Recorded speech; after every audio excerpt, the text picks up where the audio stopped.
I remember that he was a beautiful looking, tall, slim man, and he used to wear platform shoes, like, you know, like a rocker. And what was his name?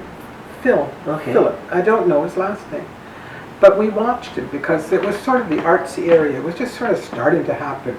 Festival of Friends was starting to happen. Bill Powell had his gallery there. Like these things are all historic now, but in those days we were cutting edge. You know? And I lived on Augusta Street, and yeah, we used to see Philip, and then he was gone. And we read in the paper that he was murdered. And he was murdered for his sexual orientation.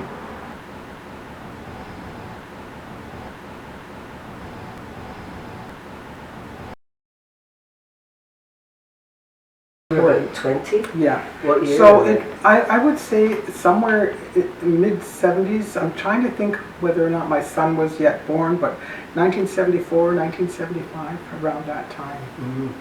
Wow, I didn't know about that, actually. Mm-hmm. I think that's important to look for. Did they ever find the murderer? I do not know. I just remember it being an awfully, awfully sad thing because he was like a rock star on James Street. Mm. He was just such a beautiful looking person, and we were, I don't know, not a threat to anyone, except for that he was outstanding.